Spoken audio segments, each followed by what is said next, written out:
Good morning, everybody. On this date, May 28, in 1932, the Dutch finished one of their great engineering projects to reclaim the land from the sea when they finished the Afsluitdijk, a 20-mile-long causeway and dam.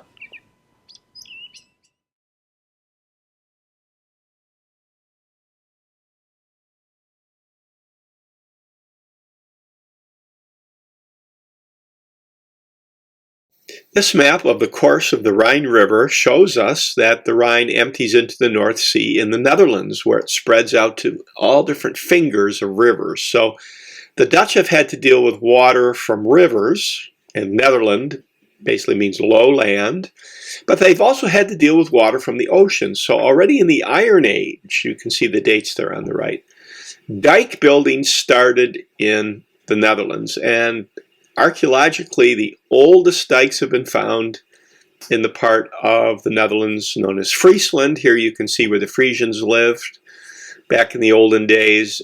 And those original dikes were made out of peat bricks. So peat that was compressed together into bricks. Here's a picture of an old dike found up in Friesland. And then, of course, they used stone and other material later. Here's a painting from 1490, and you'll note on the right, water pouring in through a broken dike. So in the Middle Ages, the Dutch were working on dikes, but it really took off during the so-called Golden Age of the Netherlands. And here's a picture of Amsterdam when it was very prosperous. The Dutch navies were some of the strongest in the world, and the Dutch took a lot of that money that they were making during the Golden Age and made a big network of dikes, reclaiming land from the sea. Here you can see a picture. And the name for that reclaimed land is polder. And here's a picture of polders today. So one thing the Dutch did with that wealth of the Golden Age is make this vast network of dikes. But a problem occurred when the dreaded naval shipworm, which ate wood, not only ate hulls of ships, but it also ate the wood of the dikes. So they changed the building material to things like stone and something harder.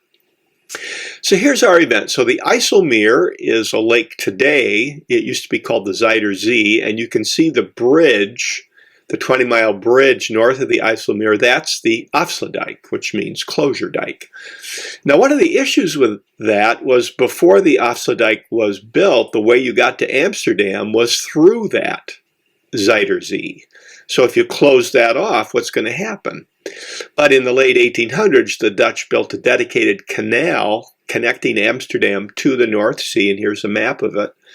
So it didn't matter now if that body of water was closed off to the north of Amsterdam. And then another thing that kind of got the project going was a big flood in the Netherlands in 1916. So by the time we get to 1927, all the things were lined up, and they started building the Afsluitdijk, which is 20 miles long. It took 5 years to build. Here you can see a picture of how they're doing it.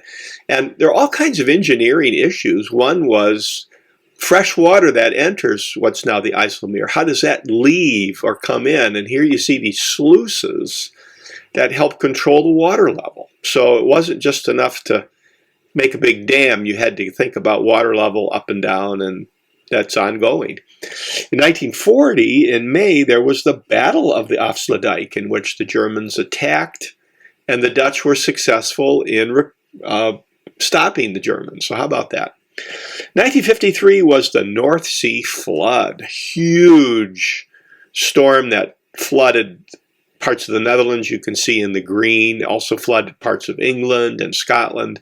The Afsluitdijk did great. So that led to more engineering projects, and now the Dutch have a very elaborate system for flood control. Here you can see a map of how each region of Holland has its own setup. So here's what the dam looks like today. It's been reinforced and raised and worked on since it opened. In 1932, you can drive on it and bike on it. There's a train track on it. And there's a very cool observation tower. So if you ever get there, go to the top and reflect on this great engineering project to reclaim land.